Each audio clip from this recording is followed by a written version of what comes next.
Donc le corrigé du numéro 56, on est page 205. Donc on a une variable aléatoire qui, à chaque partie d'un jeu, associe le gain du joueur. Donc ce gain va être positif si le joueur gagne de l'argent, négatif sinon, ça c'est classique. Donc elle peut prendre les valeurs -5, 3 et A. On ne connaît pas la dernière valeur possible.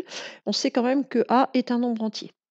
Donc, on sait que la probabilité que le joueur perde 5, alors 5 euros, 5 points, j'en sais rien, elle est de 0,6.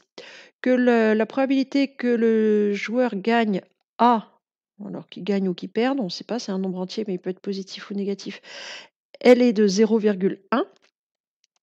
Et on veut calculer la probabilité que le joueur gagne 3. Donc, on va écrire, peut-être pour y voir un petit peu plus clair, on va récapituler les données de l'énoncé dans la loi de probabilité, hein, dans un tableau. Alors, donc, mon gain. Donc, alors, le gain, il peut valoir -5, il peut valoir 3, ou il peut valoir A. Je ne sais pas. Donc la probabilité de perdre 5, donc la probabilité d'avoir -5, c'est 0,6. La probabilité de gagner ou perdre, on ne sait pas encore, A, c'est 0,1. Et on veut calculer la probabilité de gagner 3.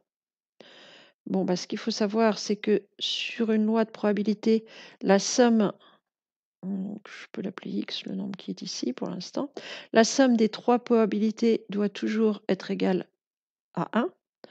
Donc on sait que 0,6 plus X plus 0,1 fait 1, c'est-à-dire 0,7 plus X doit être égal à 1, ce qui veut dire que X est égal à 0,3 qu'on trouve en faisant 1 moins 0,7.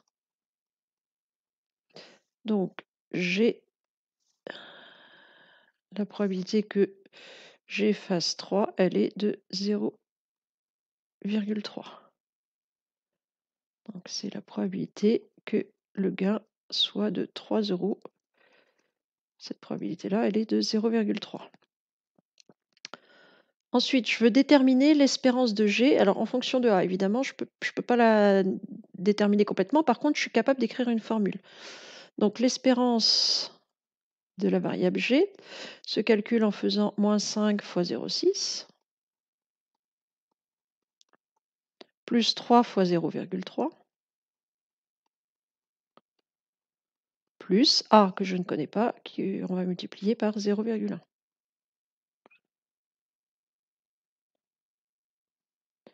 Donc, on peut quand même un petit peu faire des choses. -5 fois 0,6, ça fait -3. 3 fois 0,3, ça fait 0,9. A fois 0,1, en général, on écrit ça 0,1 A. On passe le nombre devant et puis on ne met pas le multiplier. Et donc, ça me fait moins 2,1 plus 0,1 A. Ensuite, déterminer la valeur de A à partir de laquelle le jeu est favorable au joueur. Alors, ça veut dire quoi, le jeu est favorable au joueur? Ça, c'est quelque chose qui n'existe pas.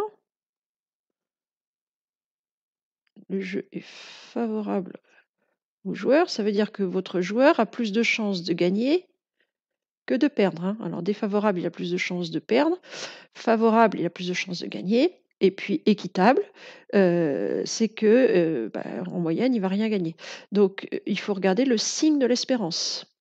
C'est l'espérance qui va me donner le gain moyen. Donc, dire que le jeu est favorable au joueur, c'est dire que l'espérance est positive. L'espérance est strictement positive, strictement plus grande que 0. Donc, on veut que -2,1 plus 0,1 A soit strictement positive.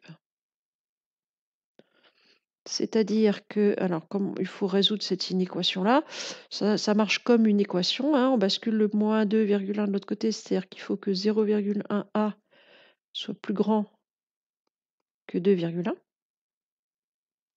Et donc, il faut que A soit plus grand que 2,1 sur 0,1. Alors, il me faut de la place. Je crois que je n'en ai plus. Voilà. Donc 2,1 sur 0,1, ça fait 21. Donc il faut que A soit strictement plus grand que 21. C'est-à-dire à partir de A égale, on vous dit que A est un nombre entier. Donc à partir de A égale 22, il faut que ce soit strictement plus grand que 21. À 21, vous êtes sur un jeu équitable, c'est-à-dire que vous allez avoir une espérance qui vaudra 0. Donc à partir, enfin, si on est à 21, le jeu sera équitable pour une valeur de A plus grande que 21. Donc à partir de A égale 22 et toutes les valeurs supérieures à 22, le jeu sera favorable aux joueurs. Sera favorable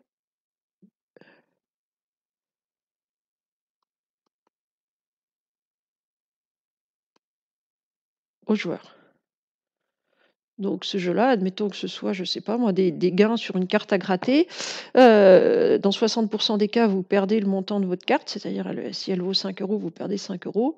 Dans 30 des cas, vous pouvez gagner 8 €, c'est-à-dire qu'au final, vous n'aurez gagné que 3. Et puis dans 10 des cas, avec une probabilité de 0,1, si vous gagnez plus de 22 €, le jeu va être favorable pour vous. Alors ça n'existera pas, hein. Au mieux, si on est sur un jeu organisé, vous dépasserez pas les 20, de manière à ce que le jeu soit à espérance négative pour le joueur. Oui, donc là, ici, si vous mettez le gain maximum supérieur à 22 €, le joueur a plus de chances de gagner et donc vous, en tant qu'organisateur, vous allez être perdant. Donc le jeu sera favorable à partir de 22 points ou 22 €. Voilà, c'est tout pour ces exercices sur l'espérance.